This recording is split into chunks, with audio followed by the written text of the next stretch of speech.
வணக்கம் நேயர்களே. இன்று ஜூலை 19 2026 ஞாயிற்றுக்கிழமை.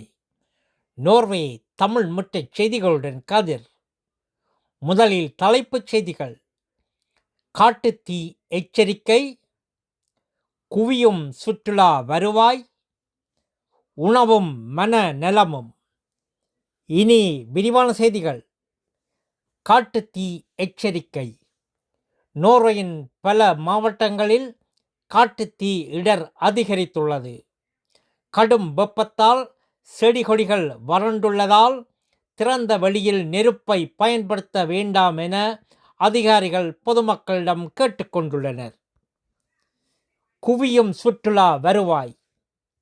இனிய கோடைகாலமும் இயற்கை அழகும் காரணமாக நோர்வேயை நோக்கி வெளிநாட்டு சுற்றுலாக்காரர்கள் அதிக அளவில் வருகை தருகின்றனர்.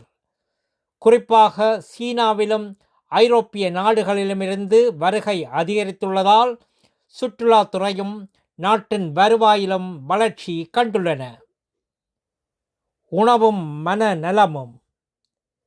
நோர்வேயில் நடத்தப்பட்ட புதிய ஆய்வின்படி 35 அகவைக்கு குறைவானோரில் 10 பேர் மனநலத்தை மேம்படுத்த உணவு பழக்கத்தை மாற்ற விரும்புகின்றனர். பழங்கள், காய்கறிகள், நேர்த்தன்மை நிறைந்த உணவுகளை அதிகம் உண்பது உடலுக்கும் மனதுக்கும் நல்லது என்று வல்லுநர்கள் அறிவுறுத்துகின்றனர். நல்லது நேயர்களே, மேலும் செய்திகளுக்கு நோர்வே தமிழ் முகநூல் பக்கத்தையும் இணையதளத்தையும் பாருங்கள். உலகெங்கிலும் தமிழ், நம் உணர்வெங்கிலும் தமிழ்.